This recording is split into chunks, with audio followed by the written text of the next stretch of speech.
Весна – это время для посадки растений. Этому приятному занятию в лесничестве уделяют особое внимание, говорит Мухажир Измайлов. Мастер леса попробовал себя в разных профессиях на этом посту с начала года. В работе по посадке ясеня обыкновенного, или как его по-другому называют ясным, Мухажир принимает самое активное участие. Работа, в принципе, несложная.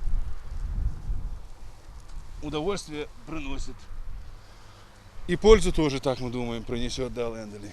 Таким вот нехитрым способом, уже на разрыхленную культивированную землю, на семена делаем против земли. Ясень широко используется в ландшафтном дизайне. Он декоративен, разнообразие его форм впечатляет, говорит Хаваш Халухоев. Ясень нужно сажать в солнечных местах на плодородной почве. Позаботиться об органике с добавлением кальция нужно заранее. Если сделать все как следует, то саженцы быстро пойдут в рост и уже через год прибавят 30-40 сантиметров в высоту.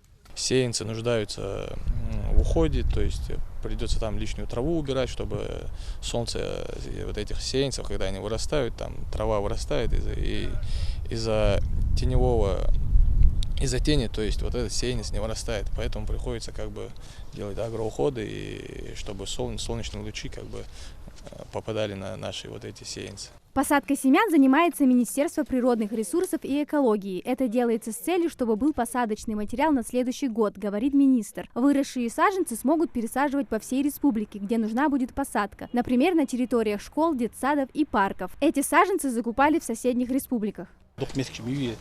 мягко, допустим, хайюеш, да, генер, знаете, киркабульный балкарию, то есть сажать шаиже, ахшаиш, хафуаже, даю республики там всякие акции там. Поэтому приехал следующий год, по крайней мере, за 100 тысяч, мы рассчитываем вот здесь, например, получить около 100 тысяч саженцев. Семена высаживают на территории Сунжинского лесничества. Это временный питомник. В скором же времени появится новый площадью в 2 гектара. Уже из временного питомника у нас семена дорастут до сеянцев, и вот эти уже сеянцы мы будем уже рассаживать в своем питомнике. Вот для этого мы создали вот этот временный питомник, чтобы у нас семена, они сейчас растут в кучу, а уже в питомнике мы будем уже по отдельности рассаживать. В рамках госзадания в этом году на территории республики высадят более 60 тысяч саженцев. В основном это ясень обыкновенный и акация. Амина Зязикова, Муслим Арчаков, Магаз 24.